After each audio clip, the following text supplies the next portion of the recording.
কতটুকু জায়গা রয়েছে। তো তার আগে আমাদের বোঝা দরকার যে এই গেরুয়া পার্টি এরা কারা।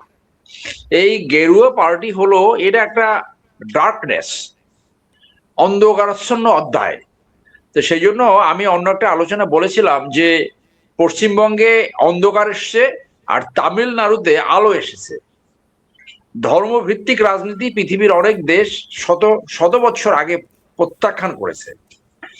ধর্মভিত্তিক রাজনীতি যেখানেই আসছে সেখানে ধর্ম এবং রাষ্ট্রীয় ক্ষমতা যখন একই গ্রুপের হাতে, একই ব্যক্তির হাতে থাকে, তখন সেখানে নিপীড়ন বেশি হয়, নির্যাতন বেশি হয়, অত্যাচার বেশি হয়। এটা প্রতিষ্ঠিত সত্য।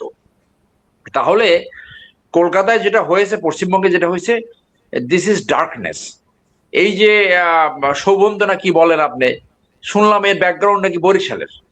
তো এ তো refugee, he is a refugee to India, এবং ইন্ডিয়া এর রিফিউজিদেরকে কিভাবে ট্রিট করে এটা তো আমাদের জানা আছে।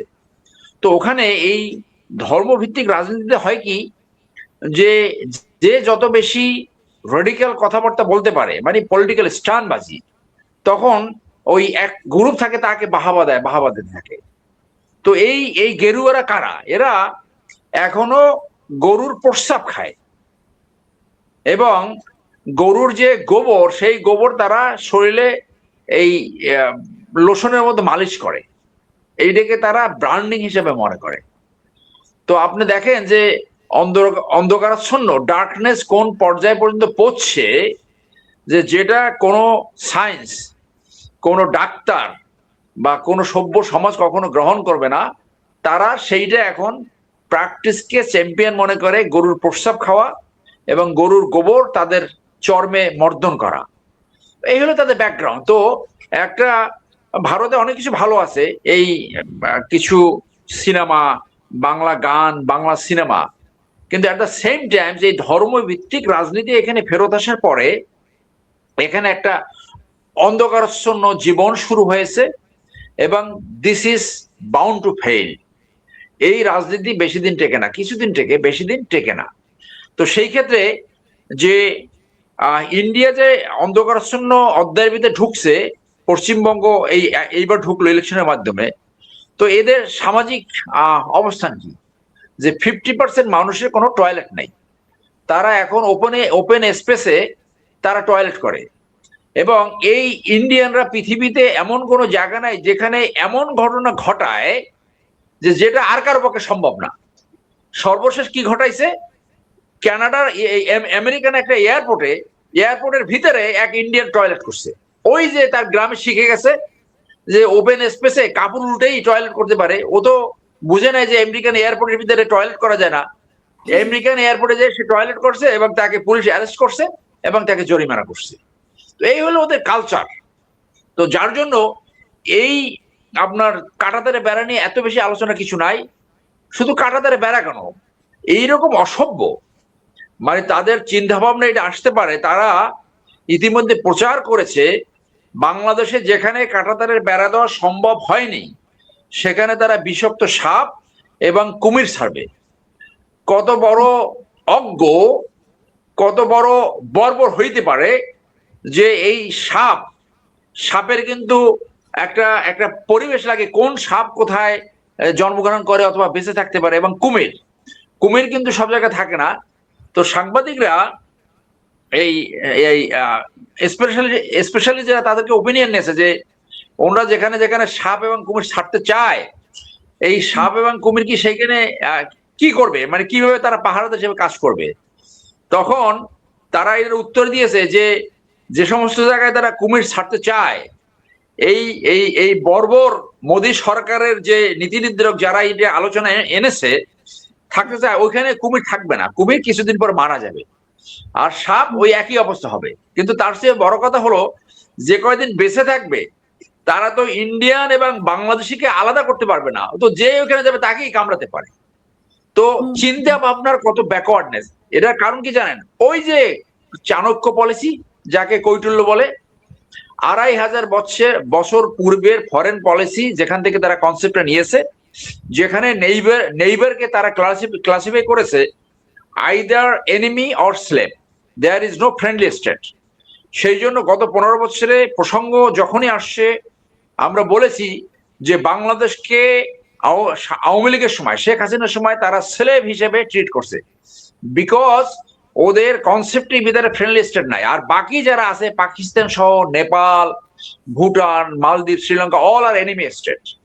সো এই স্লেভ স্টেটকে তারা এমনভাবে ট্রিট করছে যেটার ফলাফল হলো কি, শেখ হাসিনা বললো যা কিছু ইন্ডিয়াকে দিয়েছি আজীবন তারা মনে রাখবে। সো এইগুলো তেমন কোনো পাত্তা দেওয়ার কোনো ব্যাপার না। সরকারকে কোনো কঠিন ইঙ্গিত দিল কিনা, মানে সরকারের সাথে আসলে কি রকম রিলেশন চলছে আমাদের সরকারের সাথে? না, ওরা তো চাচ্ছে, ইন্ডিয়া চাচ্ছে যে আওয়ামী লীগ যেভাবে একটা পদ অবলম্বী একটা পলিসি ফলো করছে, বিএনপি যাতে এরকম একটা পলিসি ফলো করে।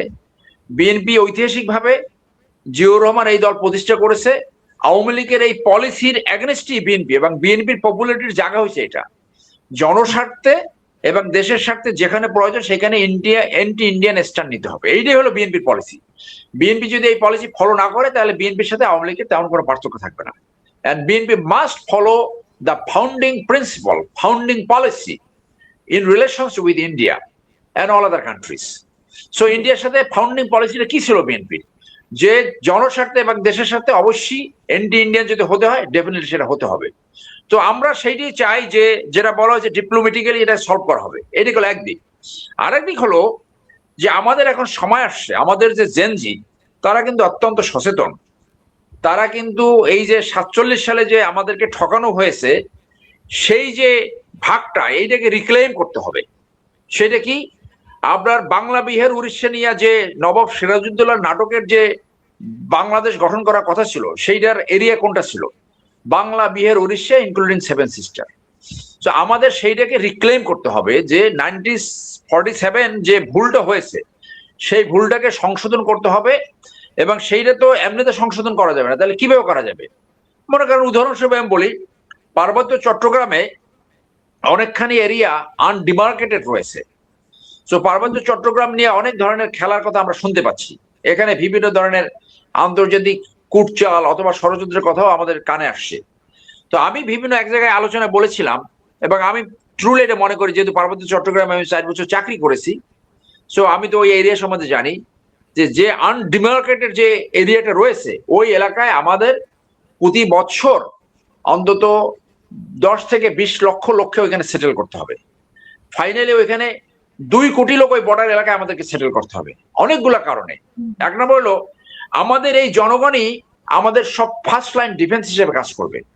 তারা ইকোনমি প্রবৃদ্ধি করবে, জনসংখ্যার ভারসাম্য ওইখানে আনবে, আর ওখান থেকে যার খুশি সে ওখান থেকে ওই পূর্ব দিকে যেতে থাকবে।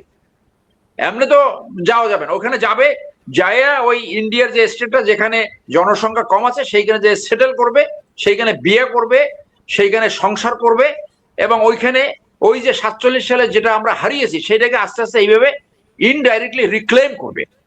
এইটা আমাদের রাষ্ট্রীয় পলিসি হওয়া উচিত বলে আমি মনে করি। অতএব কাঁটাতার দিল কি দিল না, কি করলো না, ওইটা নিয়ে তেমন মাথা ব্যথা নাই। কারণ এই গেরুয়া এগুলা লেখাপড়া নাই। শুভেন্দু কি লেখাপড়া করছে সেটা আমি এখনো ওর ব্যাকগ্রাউন্ডে জানি না। সো ওর রাজনীতি হলো ধর্মভিত্তিক এবং রেডিক্যাল স্টান্টবাজি করা। ধন্যবাদ।